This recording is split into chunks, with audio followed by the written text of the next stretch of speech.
पिछले कुछ हफ्तों से हमारा शहर एक के बाद एक हो रहे कत्ल से दहल उठा है।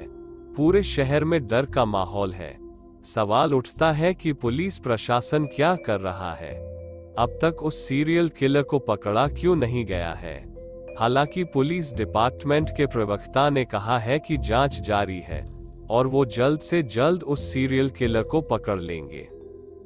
गौर करने वाली बात है कि वारदात से कुछ मिनट पहले विक्टिम के पास एक रिकॉर्डेड कॉल आता है जिसमें कहा जाता है कि सावधान रहें, सतर्क रहें और सुरक्षित रहें। पुलिस की जांच जारी है और आम नागरिकों से निवेदन है कि अगर आप में से किसी को इन मर्डर्स या सीरियल किलर के बारे में किसी भी तरह की जानकारी है तो तुरंत पुलिस को संपर्क करें।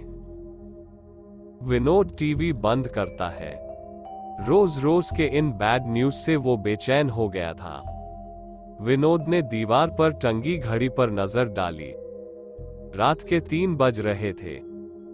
पिछले कुछ दिनों से विनोद की पत्नी रूपा ऑफिस में काम का लोड ज्यादा होने के वजह से अक्सर लेट आने लगी थी। बैठे बैठे विनोद को अपने दोस्त प्रमोद की याद आई। प्रमोद एक पुलिस अफसर भी था। विनोद ने सोचा, काफी दिन हो गए प्रमोद से बात किए, कल उसे कॉल करके हाल चाल पूछ लेता हूं। अपनी पत्नी रूपा का इंतजार करते करते थक कर विनोद बेड पर लेट गया और उसे नींद आ गई।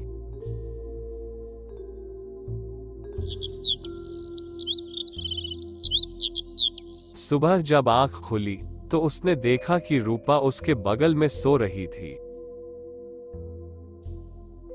विनोद ने सोचा, शायद देर रात को मेरे सोने के बाद लौटी होगी। इतनी जल्दी इसे जगाना ठीक नहीं होगा। फ्रेश होने के कुछ देर बाद विनोद ने रेडियो ऑन की, जिस पर खबर आ रही थी, कल देर रात शहर में एक और खून हुआ। महिला विक्टिम को भी आया था सेम रिकॉर्डेड कॉल। सावधान रहें, सतर्क रहें और सुरक्षित रहें। पुलिस ने मर्डर की जांच शुरू कर दी है। रेडियो बंद कर विनोद कॉफी बनाने के लिए जा रहा था। तभी उसका फोन बजा। विनोद को घबराहट होने लगी। वो सोचने लगा, अगर ये वही रिकॉर्डेड कॉल हुआ तो नहीं, ऐसा नहीं हो सकता। कांपते हुए हाथों से उसने फोन उठाए। दूसरी ओर कोई और नहीं बल्कि विनोद का जिगरी दोस्त प्रमोद था, जिसके बारे में वो रात को सोच रहा था। अब विनोद ने राहत की सांस ली। हे, मुझे लगा कि तुम फोन उठाओगे या नहीं। कितने दिन हुए तुमसे बात किए हुए। सॉरी, मैं कुछ दिनों से काफी बिजी था। मुझे एक दिन की छुट्टी मिली है। मैं सोच रहा था कि आज ब्रेकफास्ट पर मिलते हैं, पुराने यादें भी ताजा हो जाएंगी। हाँ हाँ, क्यों नहीं। लेकिन मेरी गाड़ी रिपेयरिंग पर गई है तो तुम्हें ही मुझे पिक करने के लिए मेरे घर आना होगा। ठीक है, मैं ठीक 10 बजे पहुंच जाऊंगा। प्रमोद को बाय कहकर विनोद ने फोन रख दिया। कार से जाने पर प्रमोद का घर विनोद के घर से सिर्फ 15 मिनट की दूरी पर था। इसलिए 10 बजने को 15 मिनट रहने पर विनोद घर से निकलता है। रास्ते पर ट्रैफिक में फंसने के वजह से विनोद 20 मिनट देर से पहुंचता है। सामने के दरवाजे पर पहुंचकर वो बेल बजाता है। अंदर से कोई जवाब नहीं आता। विनोद 2-3 बार और बेल बजाता है। कुछ देर बाद विनोद चेक करता है और दरवाजा अंदर से खुला पाता है।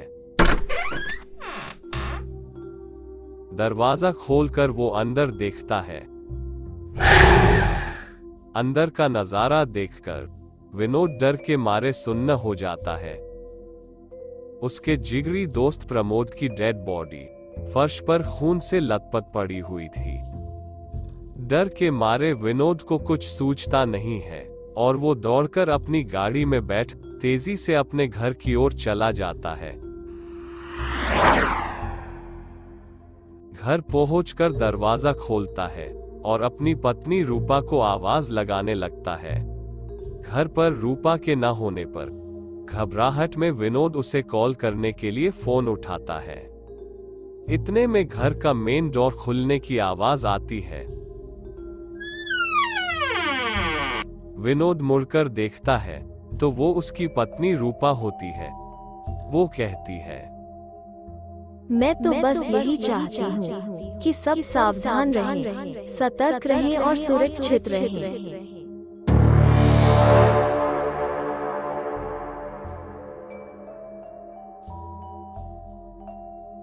उम्मीद करते हैं कि आपको ये कहानी अच्छी लगी होगी। लाइक और कमेंट जरूर कीजिए और अगर आप नए हैं तो चैनल सब्सक्राइब करना न भूलिए। फिर मिलते हैं नई कहानी के साथ। तब तक के लिए टेक केयर।